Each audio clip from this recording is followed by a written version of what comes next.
드디어 주기도문 시리즈 설교의 마지막 설교 단계에 이제 왔습니다. 오늘은 우리를 시험에 들게 하지 마옵시고 다만 악에서 구하옵소서라고 마무리되는 끝부분을 중심으로 잡아서 시험과 악으로부터 제목을 메시지 중심으로 잡았습니다. 그래서 배경이 되는 말씀으로 시편과 요한계시록을 읽었는데요. 그런데 참 묘하게 대조가 됩니다. 시편 23편만 하면 얼마나 좋겠습니까?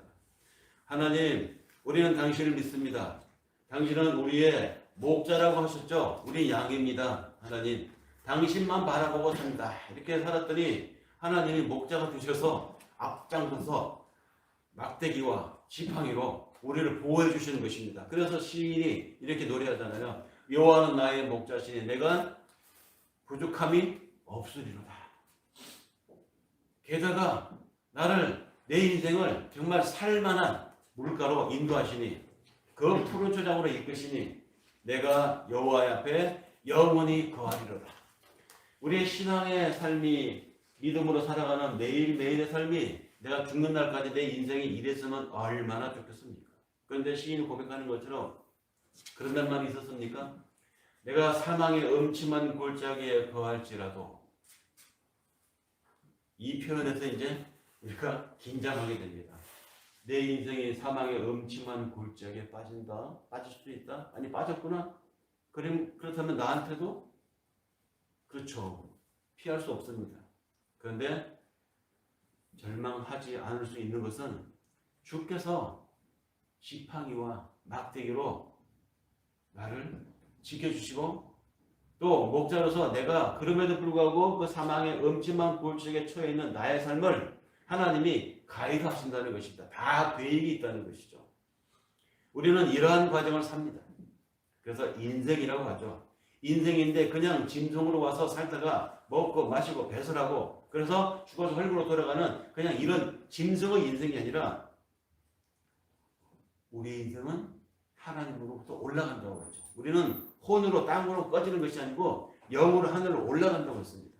이 영으로 살아가는 인생, 하나님이 함께 하신다는 것, 여기에서 이렇게 힘을 얻는다는 것이죠. 그런데 그 살아가는 과정 내용을 보면 오늘 내가 예수 믿고 내일 기쁘게 천당을 가면 얼마나 좋겠습니까? 살 날이 많은 젊은 사람으로부터 몇만큼 살았던 중년이 이런 우리에 이르기까지 산다고 하는 것이 사실 만만치 않다는 것이죠. 이 산다고 하는 이 과정을 통해서 하나님이 계속 우리에게 숙제를 던집니다. 어떤 경우에는 정말 감당하기 어려운 숙제를 주는 경우도 있고요. 또 어떤 경우에는 그렇게 내가 신앙생활에서 이렇게 수지를 받은 적이 진짜 없어. 너무너무 기뻐. 이런 희노애락을 다 겪게 된다는 거죠. 살면서. 그 중에 삶의 거각한 부분이 뭐냐면 하나님도 나를 지금 버리셨다라고 하는 느낌이 들 때입니다. 사는데, 믿음으로 사는데 하나님조차도 나를 지금 방치하고 계시구나, 이러한 신앙의 절망감이 들 때는 정말 더 피할 데가 없어요. 내가 신앙 하나 믿고 여태까지 참고 살아왔는데, 내가 믿음 하나 가지고 이것만을 지키고 살아왔는데, 내가 믿는 신앙의 끝자락에 있는 하나님이 나에게 연결이 되어 있지 않다는 느낌이 들 때, 내가 최후의 보루라고 정말 지켰던 신앙의 이 힘마저도 나를 힘들게 만들 때, 그때 나는 어디에 기대야 되는가? 그것이 요한계시록 11장 7절에서 10절의 내용입니다. 하나님이 내가 너무너무 힘들게 살아가고 있는데, 그래도 하나님이 내 양심 하나 버티고 살아가는데, 이 양심으로 버티고 살아가는 나를 세상에서 지도록, 세상에서 죽도록 막고 있는데, 내가 양심을 지키고 하늘의 시민의 의식을 가지고 살아가는데, 현실의 부조리와 현실의 이 악의 거대한 세력이 나를 코너로 몰아갑니다. 그런데 하나님 내버려 두는 거예요. 그게 두 정인 이야기입니다. 두 정인이 세상에 살아가는데 끝까지 살아남아서 그 보기 좋게 업어치기 한판을 해가지고 그 악을 쓰러뜨리느냐 아니더라는 것이죠. 악에 죽더라는 것입니다. 악에 지더라는 것이죠. 이게 요한계시록 11장 7절에서 10절에 이야기되는 두 정인. 여기 두 정인은 누굽니까? 교회를 상징하는 말이죠. 두 정인, 구약과 신약을 얘기합니다.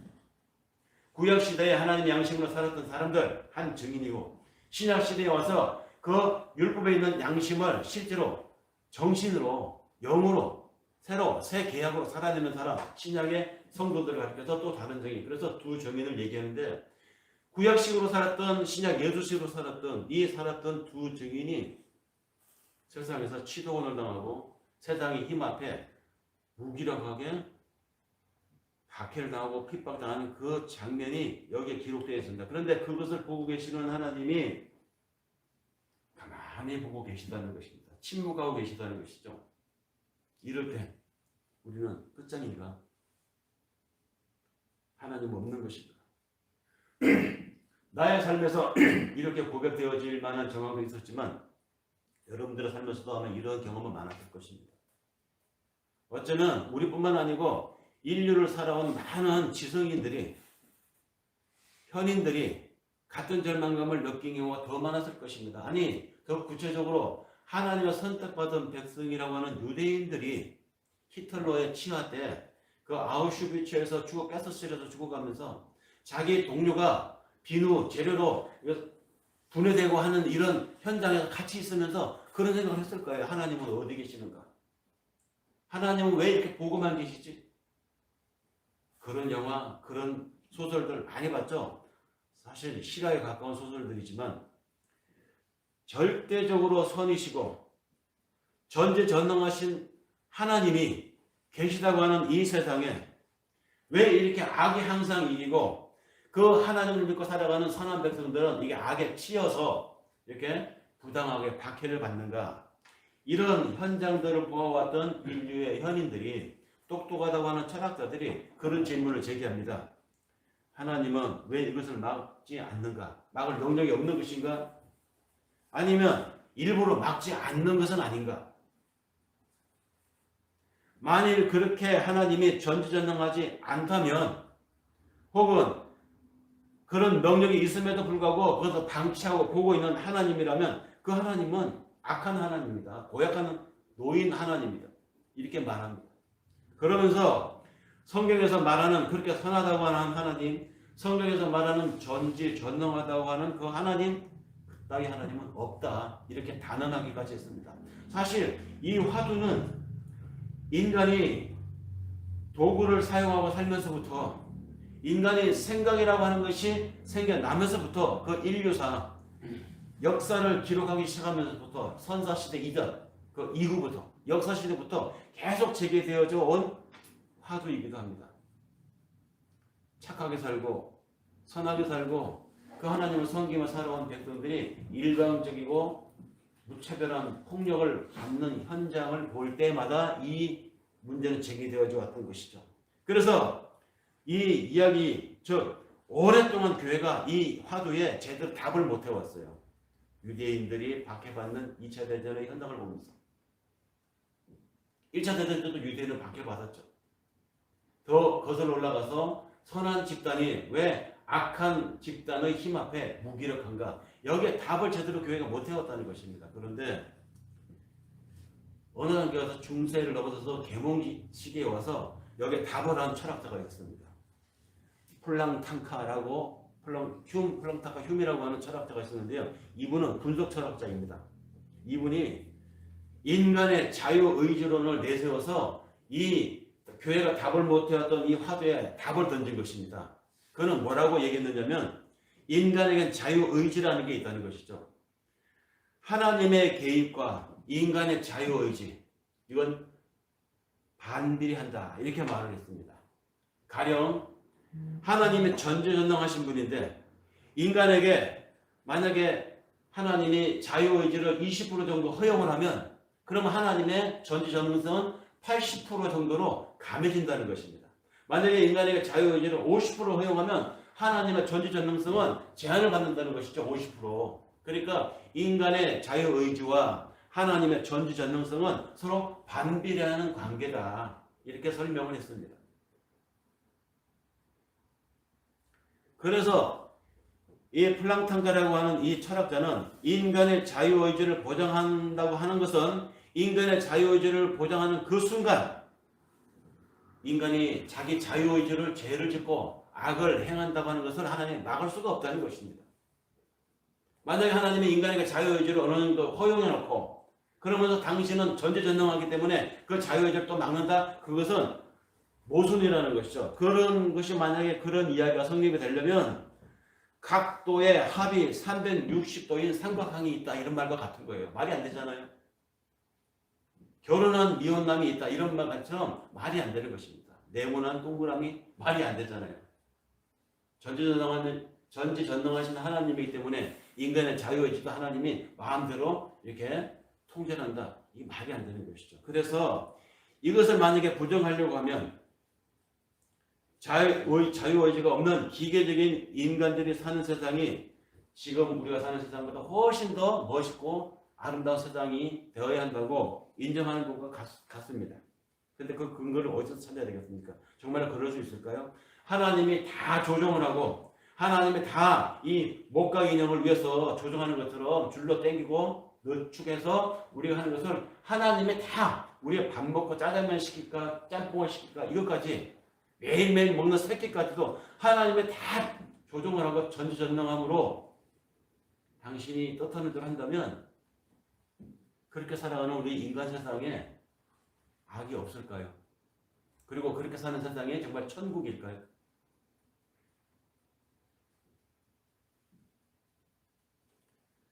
만약에 그렇게 살아가는 인간, 기계적인 인간이 살아가는 세상이 천국이라면 그 논리가 맞아야 되는데 성경에는 그렇게 말하고 있지 않다는 것이죠. 성경의 하나님은 진정한 인간의 자유의지를 보장하기 위해서 세상의 온갖 부조리한 것들을 허용할 수밖에 없었다고 성경은 이야기합니다. 그리고 거기에 인간이 선택한 것이 인간의 몫이고 인간의 책임이라고 성경은 이야기합니다.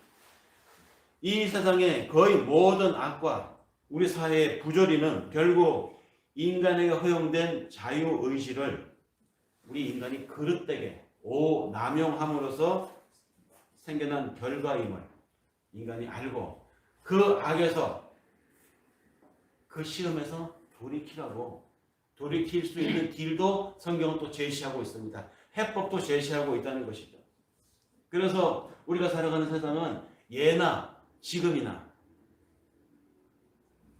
오늘의 우리에게나 옛날에 살던 선조들이 살던 그 세계나 항상 이 부조리한 것과 타협을 하느냐, 타협해서 적당한 안위를 얻고 살아가느냐, 아니면 잘못된 것을 잘못된 것이라고 말을 하고 거기에 대해서 오는 비난과 핍박과 부당한 압제를 감수하고 사느냐, 항상 이 선택에서 더러는 옳은 선택을 해서 핍박을 받고 죽기까지 한 사람들이 있었고요. 더러는 적당히 타협해서 거기에서 한 자리를 보장받고 편안하게 한 세상 사는 사람들이 있는 이런 역사의 반복이었습니다.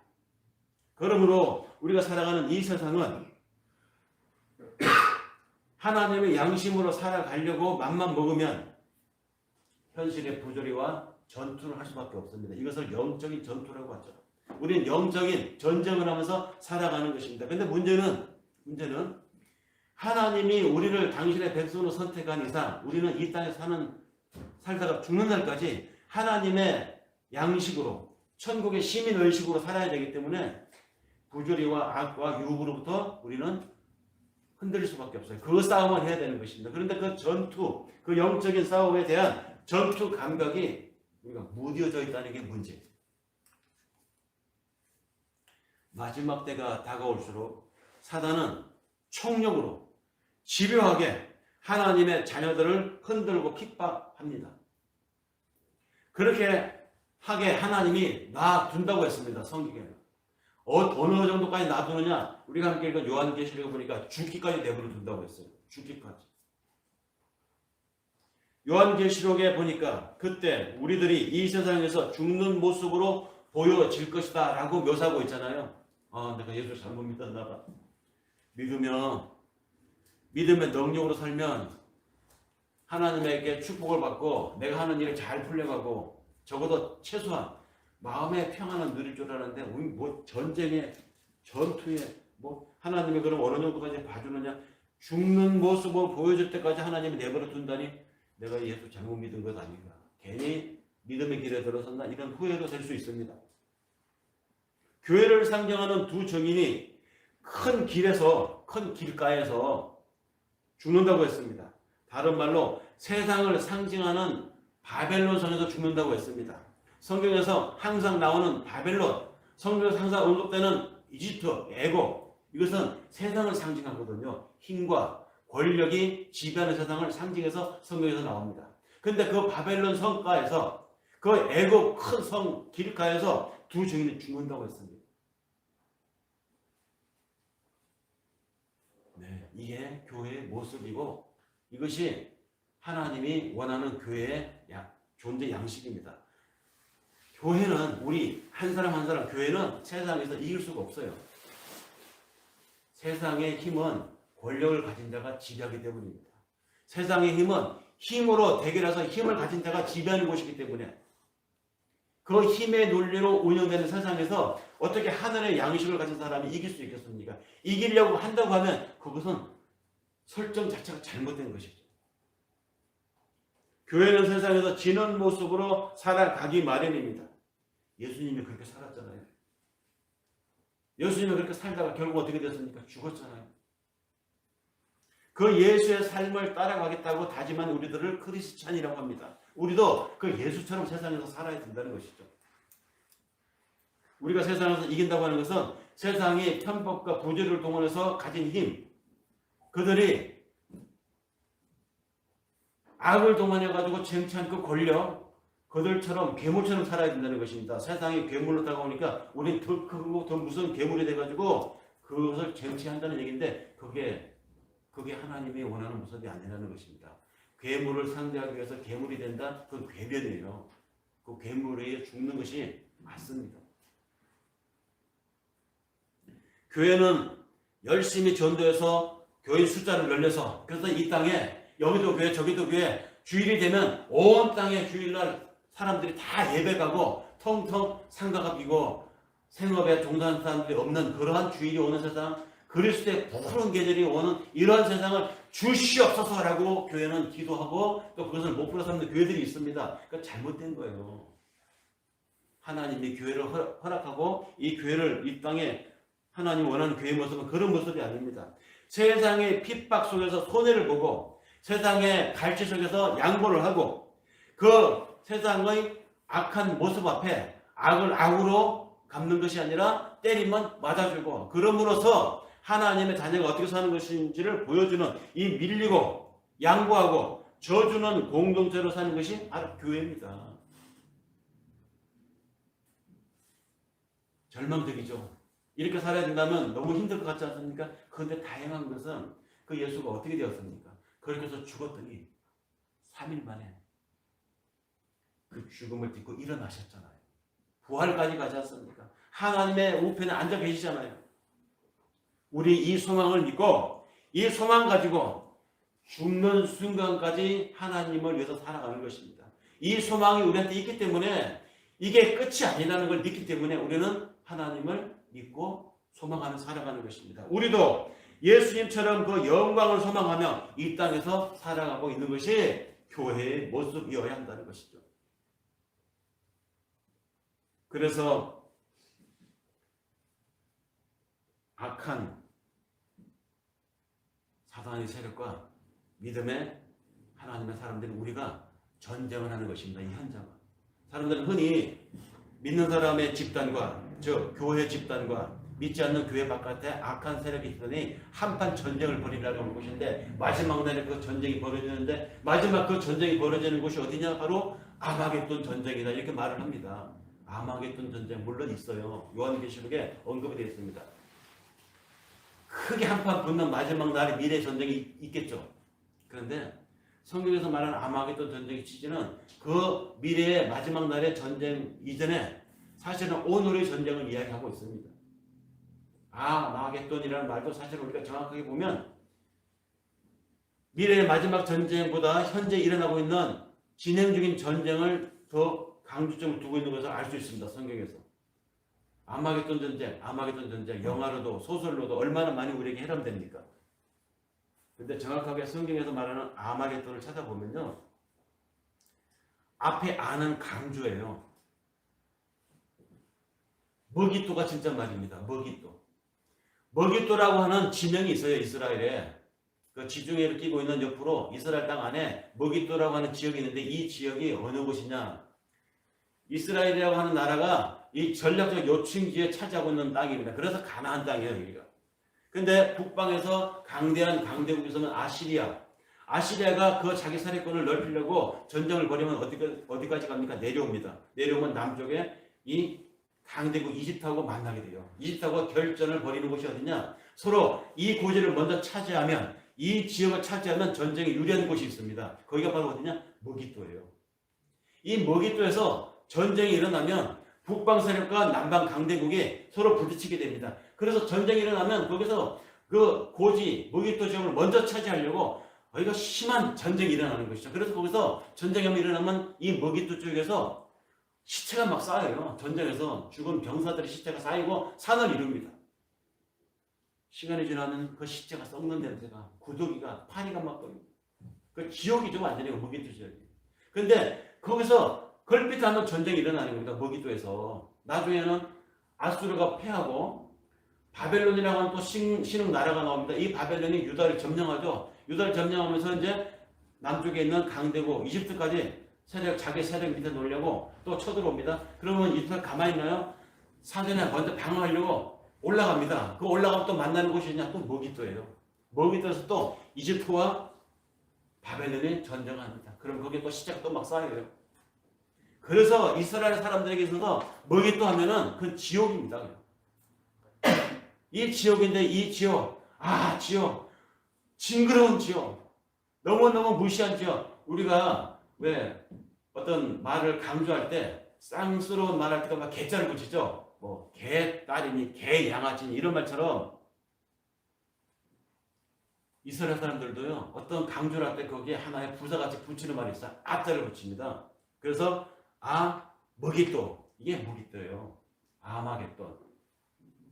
그것을 헬라어 음처로 발음을 하니까 머깃돈인데 이것을 헬라어로 음처로 하니까 아마겟돈이라고 하는 것입니다. 그런데 그 아마겟돈을 요한계시록에서 마지막 전쟁이 일어날 것 상징해서 이야기하고 있는데 사실은 이 아마겟돈 전쟁이 우리의 일상 속에서 매일매일 일어나고 있는 전쟁이라는 것입니다.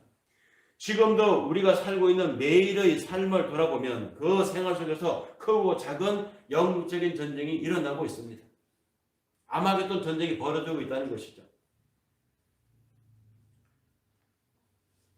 다만 마지막 때에 어느 때에 정말 엄청난 이 영적인 전쟁이 미래에 있을 것을 상징해서 아마겟돈 전쟁이라고 요한계시록은 이야기하고 있습니다.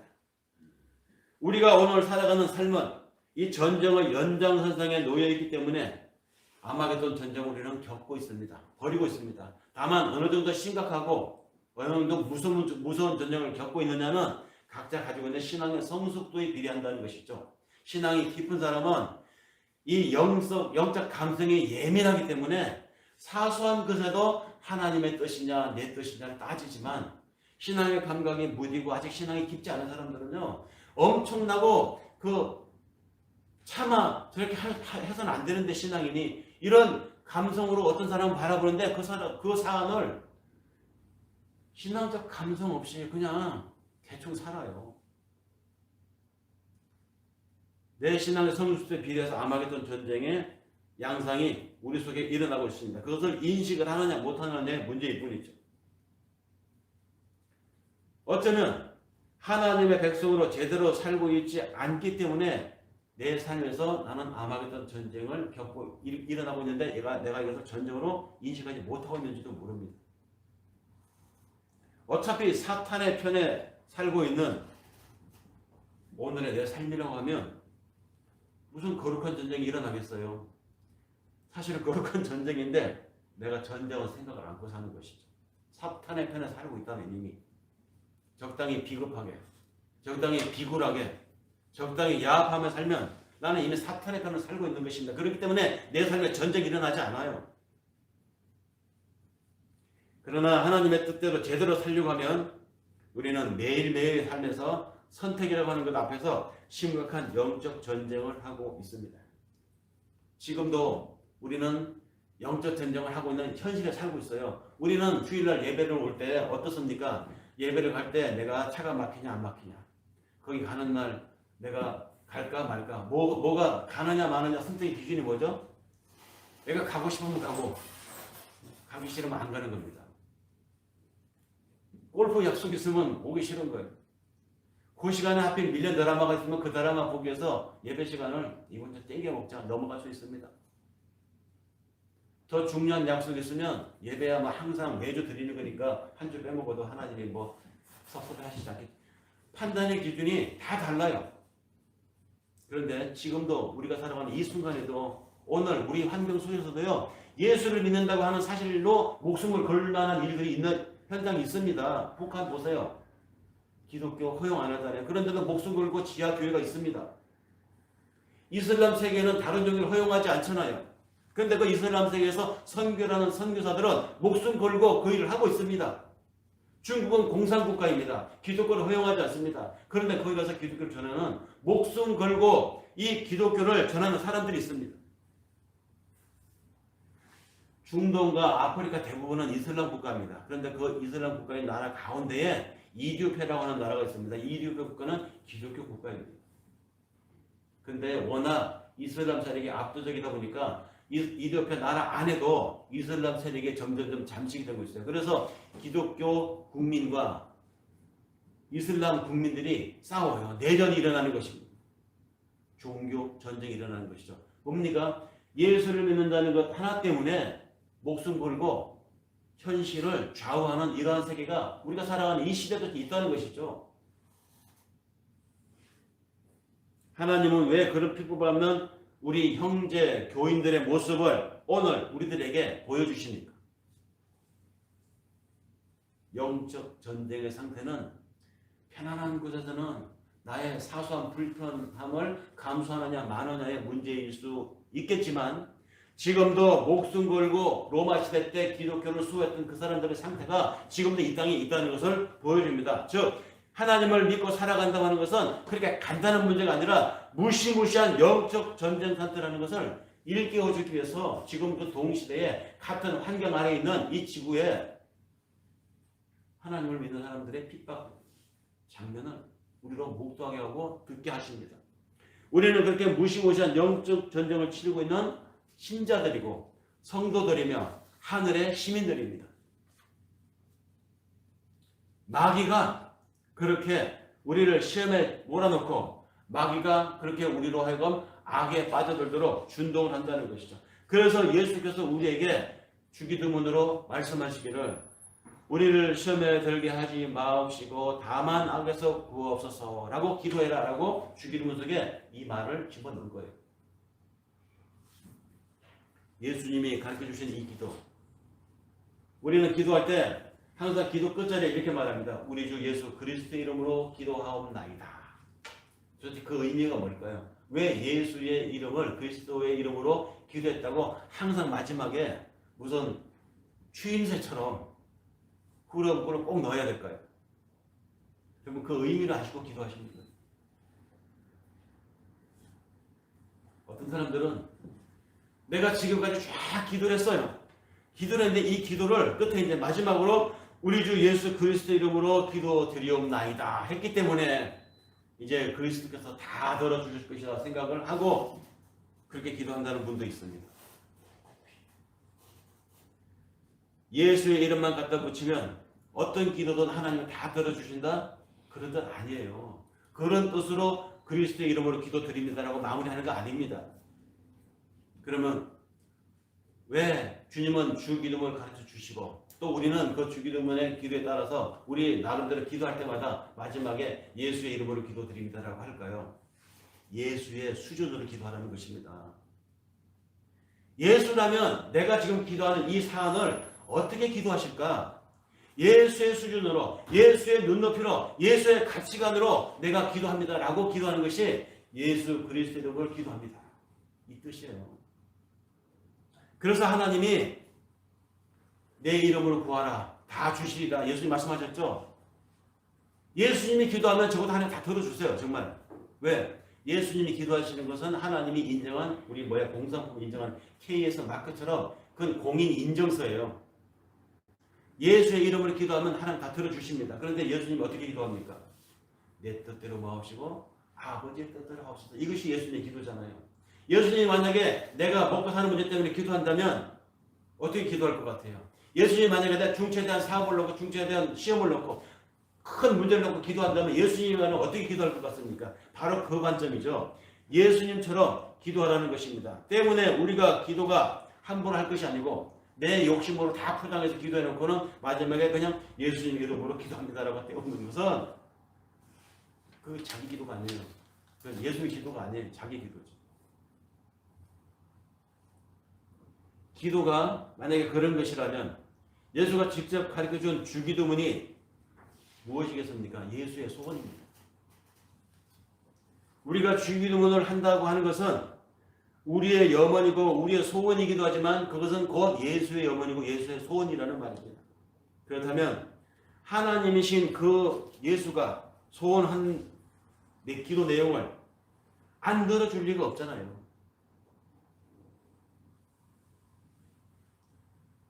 하나님이신 예수가 이렇게 기도하라고 해서 기도했는데 그 기도 내용이 다 응답이 됩니다.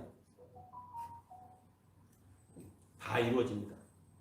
아니 다 이루어졌는데 다 하나님이 들어주는데 그런데 왜 우리에게 하나님 그럼 기도하라고 하지? 왜 우리에게 시험에 들게 하지 말라고 기도하라고 했고 왜 우리에게 악에서 구워 주옵소서라고 기도하라고 했지? 좀 이상하죠? 그러면 악에 들게 하지 마옵시고 시험에서 구하옵소서라고 하니 이게 그럼 이루어졌을까요? 이루어졌어요. 이루어졌습니다. 이미. 영적으로는 이미 다 이루어졌다는 말이죠. 그러면 거기서 다 영적으로 이루어졌는데 왜 우리가 기도해야 되죠? 우리는 안전하잖아요. 우리 완벽하잖아요 이제. 근데 왜 기도하라고 그랬을까요? 예수가 광야에서 시험 받았습니다. 마귀에 이끌려서 그 광야에서 시험 받았는데 어떻습니까? 완전히 이겼죠. 물질로, 명예로, 종교적인 유혹으로 예수를 유혹했는데 사실 이 세 가지가 우리가 살아가면서 직면하는 화두 세 가지가 다 들어가 있잖아요.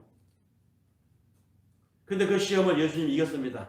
이기니까 천사들이 와서 그 예수에게 수종 들고 받들었다고 했습니다.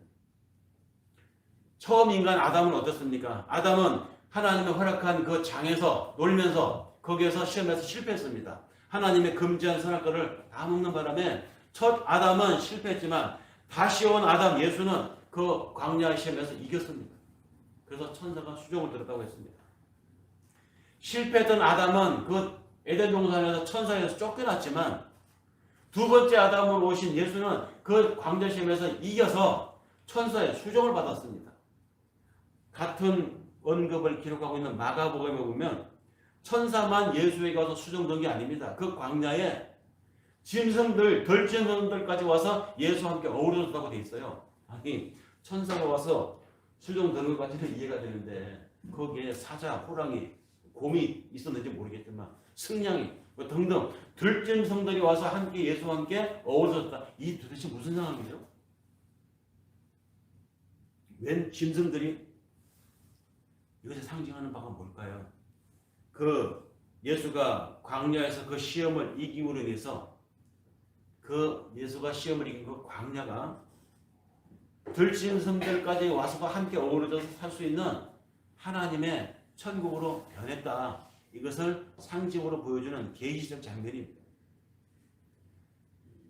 어떤 사람들은 그렇게 말합니다. 우리가 예수 잘 믿어서 에덴이 회복되면 그 회복된 에덴의 상태가 바로 그런 상태일 것이다. 들짐승과 함께 살고 처음에 에덴 동산에 회복되었으니까 거기에 아담과 하와가 살았던 모양으로 옷도 안 걸치고 뭐 옷도 나체로 그냥 다 나체로 산다는 것이죠. 그게 바로 회복된 에덴 천국이라고 생각합니다. 그래서 그렇게 믿고 전파하는 사람들이 있어요. 그래서 실제로 유럽의 어느 지역 해안에 가면 거기에 그런 도시가 있습니다. 나체촌이라고.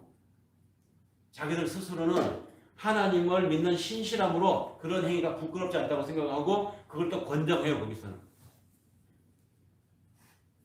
에덴 동산 아담과 하와가 원래처럼 사는 곳, 태초에 지어진 대로 벌거벗은 대로 사는 곳. 근데 그거 넌센스예요. 에덴으로 돌아가자는 말이 아닙니다. 정말로 하나님이 에덴 동산에서 벌거벗고 놓고 사는 것을 목적으로 우리를 창조했고 우리를 구원했겠습니까? 하나님이 우리를 왜 구원하셨는데? 하나님이 우리를 구원하신 이유는, 우리를 구원하기 위해서 당신의 아들까지 보내서 죽게 하신 이유는 그런 정도가 아닙니다. 우리로 하여금 하나님의 양식을 가지고 살도록, 천국 백성으로 살도록, 이것을 성경에서 뭐라고 얘기합니까? 의의 세마포 옷이라고 표현하고 있습니다. 의의 세마포, 하얀 옷, 흰 옷. 요한계시록 나오죠. 흰 옷 입은 자들 나오지 않습니까? 바로 성도 우리를 얘기합니다. 의의 세마포 옷을 입은 하늘 백성으로 어떻게 만들어져 가는지를, 그걸 보여주려고 하나님이 우주를 창조하셨고, 그거를 목표로 했기 때문에 하나님이 역사를 만드셨고, 역사를 이끌어 가시고, 그것을 완성하기 위해서 그 역사 속에 우리 인생을 던져 놓은 것입니다. 그리고 보시는 것이죠.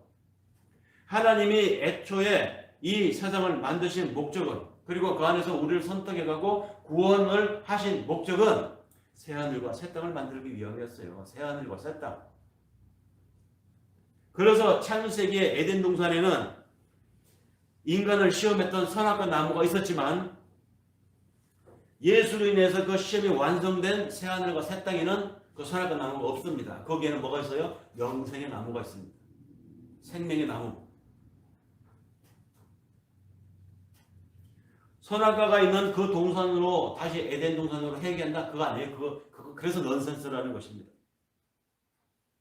예수가 광야에서 세 가지 시험을 마귀로부터 도전받았지만 그 시험을 이겨낼게요. 그때 우리도 거기 예수 안에 함께 있었던 것입니다.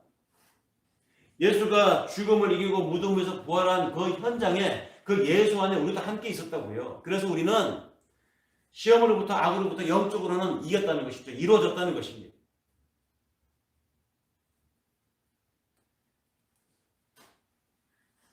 그러면 우리가 그 시험에서 당연히 빠지지 않을 것이고 악으로부터 또 승리할 것인데, 왜 주님은 우리에게 주기도문까지 얘기해 주면서 그렇게 기도하라고 했을까요? 왜 기도하라고 했죠? 나를 위해서입니다. 우리를 위해서 하나님이 기도하라고 하신 것입니다. 보세요. 내가 살아가는 현실, 내가 매일매일 선택해야 되는 이 매일매일 시간들이 우리에게 다가오죠.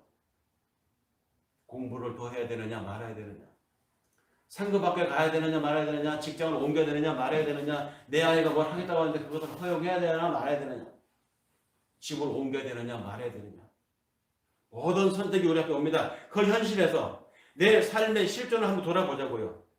거기에서 우리는 매일매일 시험에 이기고 있습니까? 시험에 질 때가 더 많아요. 하나님의 뜻대로 정말 살고 있나요?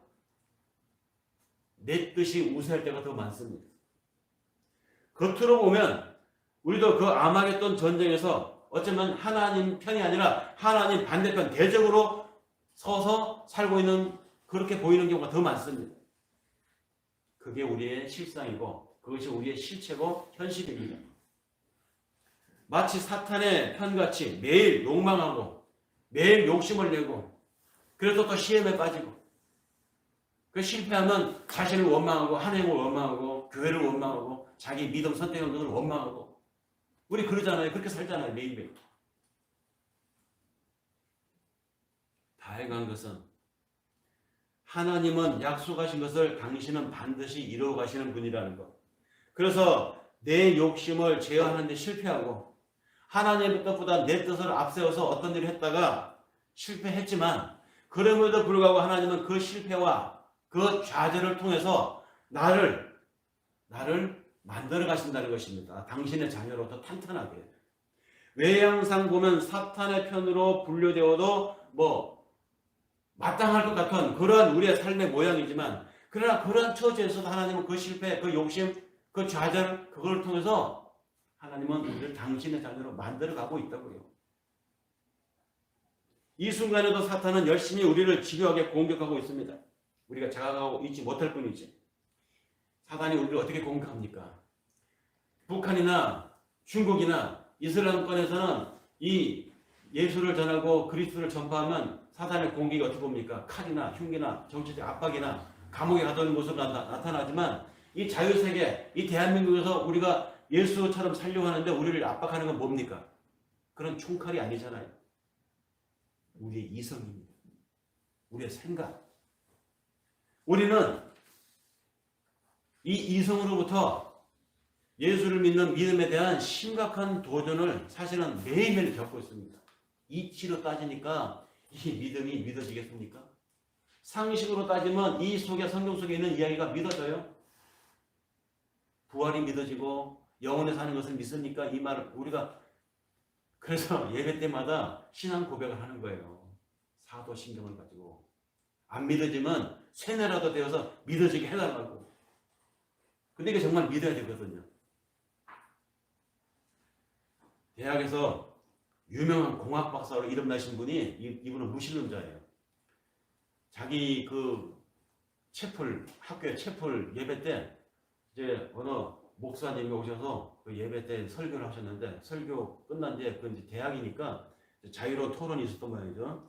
설교 내용에 대해서 이제 뭐 교수님도 막 많이 있었으니까 그 중에 이제 딴지를 거는 교수님, 유명한 공학 박사님이신데 이분이 그렇게 얘기를 했다고 합니다. 아인슈타인 상대성 이론에 근거해가지고 그 목사님의 설교한 내용에 대해서 하나하나 짚고 따졌다는 것이죠. 이렇게 따졌대요. 질량이 있는 물체는 빛의 속도로 날아갈 수가 없다. 이게 딱 전제하죠. 아인슈타인의 얘기 전제 아닙니까? 질량이 있는 물체는 빛의 속도로 날아갈 수가 없어요. 근데 목사님 말씀에 의하면 예수는 2000년 전에 승천하셨다고 하셨죠? 2000년 전에 승천. 근데 그 예수님이 육체를 가지고 있다고 목사님 말씀하셨는데 육체를 가지고 있다는 건 질량이 있다는 거 아닙니까? 질량이 있다면 그 예수님이 승천하셨다고 하는데 승천한 곳이 어딘가? 뭐 성경에 보니까 삼층천이라고 한다는데 첫 번째 하늘, 두 번째 하늘, 세 번째 하늘. 그 삼층천이 어디입니까 도대체? 우리가 아는 상식으로는 우리 이 은하에서 가장 가까운 은하라고 하는 안드로메다 은하라고 있는데 가장 가까운 은하입니다. 그런데 빛의 속도가 어떤 속도입니까? 그 빛이 1초에 30만 킬로를 돈다는 거 아닙니까? 지구를 30만 킬로. 지구 한 바퀴가 30만 킬로예요. 빛의 속도가 똑딱 하는 사이에 지구 한 바퀴를 도는 이 속도, 빛의 속도로 1년을 달리는 거리가 1광년인데 그 안드로메다 은하까지 가는 거리가 어느 정도냐? 200만 광년이라는 거예요. 빛의 속도로 200만 년을 가야 그게 도달한다고 하는데 예수가 2000년 전에 삼층천에 갔다고요? 그러면 예수는 몸을 가지고 있는 육체를 가지고 있는 존재니까 질량을 가지고 있지 않습니까?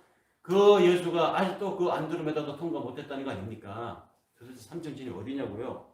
이렇게 따지고 논리적으로 과학을 가지고 아직 안드로메다 성운까지도 못 가셨을 그 예수. 그런데도 목사님은 우리에게 하나님은 천지 창조를 하신 분이라고 믿으라고 하고 그 예수가 하나님이라고 우리에게 설교를 하셨습니다. 이게 말이 됩니까? 라고 따졌어요. 목사님 뭐라고 말씀하실 것 같아요? 우리가 믿는 하나님은 아인슈타인이 말하는 공식으로 설명한 것 상대성 이론 그런 것까지 포함한 우주와 창조, 우주 법칙 질서까지 다 만드신 분이다. 왜 하나님이 그런 모든 것을 창조하신 하나님이 아인슈타인의 상대성 이론에 따라서만 달려가야 한다고 생각합니까? 그렇죠. 하나님을 부인하고 싶어하는 인간들의 질문 수준이 고작 이 정도입니다. 아인슈타인의 상대성의 이론에 따르면 하고 뭐 멋있게 말을 하지만 사실은 넌센스죠. 그런 과학 법칙까지도 하나님이 사실 만들었잖아요. 만든 분은 그보다 더한 것도 만들 수 있고 만들어 놓은 것을 우리가 발견하지 못했을 뿐이지 이제 발견하겠죠. 더 뛰어난 공부하신 분들이 이제 발명이 아니라 발견일 뿐입니다. 과학은 결국 우리가 무슨 과학 유튜브에 보니까 그분이 그렇게 말씀하시더라고요. 지금 우리가 정의하고 단언할 수 있는 보이는 실체, 우리가 이건 저거다 라고 분명히 말할 수 있는 것은 8%밖에 안 된대요. 8%밖에. 나머지 92%는 아직도 우리가 알 수가 없다는 것입니다. 뭐라고 정의할 수 없대요. 모르니까 정의할 수 없다는 것이죠. 우리가 밤하늘에 밤에 보면 밤이 어둡고 별이 빛난다고 하죠. 별이 빛나는 곳 사이는 공간은 까맣게 해서 우리가 아무것도 없다고 생각하지 않았습니까? 근데 요즘은 과학자들이 그걸 밝힙니다. 그 까만 공간은 빈 공간이 아니래요. 아무 물질가 차 있는 거래요. 그 아무 물질이 뭘까? 뭐 쿼크다, 뭐 여러 가지 용어를 붙이는데 그렇게까지 지금 밝히고 있습니다. 그러나 그렇게 밝혀도 8%밖에 안 된다는 겁니다. 어떻게 해서든지 하나님의 존재를 부정하려고 안간힘을 쓰는 마귀에게 오염된 이 인간들은 지금도 그 죄성을 발휘해서 성경이 엉터리다, 성경이 말하는 하나님은 없다, 하나님이 있다면 이 세상에 악이 왜 있느냐, 왜 우리에게 인간에게 시험이 오느냐라고 시비를 걸고 딴지를 걸어서 우리의 신앙을 약화시키려고 합니다. 그렇게 해서 과학으로, 문명으로 성경을 오해하도록 믿지 못하도록 만듭니다. 그런데 여러분 생각해 보세요. 과학이 우리에게 좋은 것을 많이 가져다 주은 것은 사실이지만 정말로 과학이 우리에게 좋은 것만 가져다 주었을까요? 과학이 우리를 부유하게 만든 건 사실이지만 정말 부유한 것만 갖다 줬겠냐고요. 성경의 창세기에 보면 가인의 계열이 있고 아벨의 계열이 있습니다. 아벨의 계열이 나중에 셋으로 이어져 가지고 에녹으로 이어져서 나중에 노아로 이어지죠. 하나님을 믿는 믿음의 계열이 있고 하나님 믿지 않는 계열이 있습니다. 가인의 계열입니다. 이 가인의 계열에서 누가 나옵니까? 고대에 유명한 자들이 다 나옵니다. 용사가 나옵니다. 거인이 나옵니다. 피리 부는 자가 나오고 대장장이가 나오고 뭘 묘사하는 것이죠? 문명을 묘사하는 것입니다. 그러니까 이 세상의 과학과 문명은 종교인들의 영역이 아니에요. 그거는 가인의 후예들의 영역입니다. 그들이 전문가입니다. 그들이 자신들의 삶을 자기들 스스로 책임지기 위해서 만들고 발전시켜 온 것이 과학이고 그 과학에 누적된 것이 바로 문명입니다. 이전에는 사람들이 살면서 번개가 치면 하나님 앞에 무서워서 막 벌벌 떨면서 아이고 내가 죄가 지은 게 많아고 하나님 앞에 자기들의 죄를 막 뉘우치고 하는 이런 순진함이라도 있었습니다. 그런데 과학에 길들여지고 그 쌓인 과학이 문명이 되니까 그 문명을 사는 사람들이 어떻습니까? 피레침을 만들어가서 그 번개를 전기를 이용하기도 하고 그래서 하나님을 조롱합니다. 예전에는 홍수가 나면 논밭이 다 침수가 돼가지고 곡식을 생산할 수 없게 되었죠. 그래서 홍수가 나면 사람들이 어떻게 했습니까? 하나님께 제사를 드렸습니다. 비 좀 멈추게 해달라고. 비가 오지 않으면 어떻게 했습니까? 기우제를 드렸습니다. 하나님 앞에. 비 좀 오게 해달라고. 그런데 사람들이 과학에 길들여지고 문명이 쌓이니까 어떻게 합니까? 이제는 뚝을 쌓고 댐을 만들어서 물길을 사람들이 원하는 대로 만듭니다. 그러면서 스스로 하나님 없이도 인간끼리 얼마든지 잘 살아갈 수 있고 앞으로도 더 나은 삶을 살 것이다라고 우리에게 유토피아를 제시합니다. 그러면서 하나님을 불필요한 존재로 만들어버리고 저 부족행위로 몰아냅니다. 그렇게 과학이 모든 것을 해줄 수 있을 것처럼 앞으로도 과학과 문명이 인류를 풍요하게 만들어줄 것처럼 만들어갑니다. 그러면서 하나님을 점점 멀어지게 만들고 신앙이라고 하는 것은 이제는 고리타분한 노인네들이나 찾는 그런 것으로 만들어버렸습니다. 여러분, 과학이, 문명이 하나님을 제한할 수 없어요. 과학으로 하나님을 밝혀보겠다고 하는 그 자세 자체도 어느 도달입니다. 인간의 이성 한계 너머에 계시는 분입니다. 우리는 보이지 않는 그 하나님, 우리의 이성 너머에 계시는 그 하나님을 믿고 소망하며 살아가는 하나님의 자녀들입니다. 어설프게 이성으로 하나님이 해석이 안 되니까 이성으로 보이지 않는 영적인 영원한 세계 이것을 다 설명할 수 없으니까 어설픈 이성주의자들이 종교와 이성을 적절히 타협해가지고 만든 게 뭡니까? 그게 혼합다원주의잖아요. 종교 혼합다원주의. 하나님 앞에 이르는 산은 정점 산꼭대기는 하나인데 그 산꼭대기에 올라가는 방식은 동쪽으로도 올라갈 수 있고 서쪽으로 올라갈 수 있다는 것이죠. 불교를 통해서도 하나님에 이룰 수 있고 이슬람을 통해서도 하나님에 이룰 수 있다. 종교다원주의. 종교다원주의에 근거하면 성경에서 계시한 구체적인 하나님의 계시가 다 똥이 되는 것입니다. 아무것도 아닌 것이죠. 신화 빼야 되고 그게 전설적인 이야기 빼야 되고 뭐 동종녀가 탄생했더니 전설 따라 삼천리 같은 이야기로 치부되어 버리고 맙니다. 계시가 무너집니다. 그 종교다원주의를 만들었던 사람들이 자신들의 이해 범위 안으로 하나님을 제한해서 사람들에게 소개해서 만든 것이 자유주의 신학이잖아요. 이성에 대한 신뢰를 가지고 사람들이 사람을 대하면 사람이 선하고 옳기 때문에 그 이성을 잘 개량해서 쓰기 때문에 그러므로 사람을 개량하고 교육시키면 인류의 미래는 밝다라고 믿어왔는데 어떻습니까? 미래가 밝았나요? 1차 세계대전이 일어났죠? 그거로 끝났습니까? 또 세계대전, 2차 대전이 일어났습니다. 이 두 번에 걸쳐 세계대전을 거쳐서 사람들이 생각했습니다. 이성? 이거 무서운 것이구나. 거기서 핵폭탄을 만들고 거기서 무시무시한 무기를 만들어서 그 문명과 과학이 인간을 죽이는 대량 살상 무기를 만들어냈습니다. 그럼에도 불구하고 사단은 지금도 우리의 이성을 또 자극합니다. 우리가 이 이성을 가지고 하나님 판단할 수 있나요? 그럼에도 사람들이 이성을 신뢰합니다. 그 이성을 얼마나 우리가 신뢰할 수 있을까? 인간은 2500년 전에 피타고라스가 창안했던 그 피타고라스 정리 있죠? 아직 이것도 해를 구하지 못하는 게 인간입니다.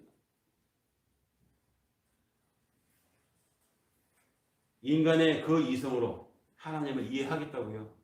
이해할 수 없어요. 우리는 믿을 뿐입니다. 그럼에도 사탄은 지금도 매일매일 우리의 삶에서 이성으로, 과학으로, 문명으로 우리를 시험합니다. 과학과 문명과 이성이 우리의 죄성을 자극해서 우리를 시험에 들게 할 때마다 우리는 그래서 주님이 가르쳐주신 기도로 기도해야 돼요. 우리를 시험에 들게 하지 마옵시고 다만 악에서 구하옵소서. 말씀을 정리할 때가 된 것 같습니다. 주 기도문은 하늘나라에 관한 것이고 하나님의 나라의 도래를 소망하는 기도문입니다. 무엇을 소원하고 있는가에 따라서 어떤 기도를 드리고 있는가에 따라서 그 사람의 신앙의 정체성을 판가름할 수 있습니다. 예수께서 이렇게 기도하라고 한 것은 우리의 신분이 얼마나 대단하고 엄청난 것인가를 우리는 확인할 수 있습니다. 하나님의 나라가 아무에게나 이해가 되지 않습니다. 천국이 아무에게나 열려있지 않습니다. 하나님의 사랑하고 선택한 사람들에게만 예정되어 있는 하나님이 처음부터 구분해 놓은 사람들에게만 그 천국이 이해가 되고 하나님의 말씀이 믿어지는 것입니다. 그러므로 주님께서 우리에게 이렇게 기도하라고 하는 이 기도가 우리에게 와 닿고 공감되고 그것이 믿어진다고 하는 거 우리 대단한 신분입니다. 그런 하나님의 나라를 소망하며 기도하게 되는 우리는 축복받은 사람임이 틀림없습니다.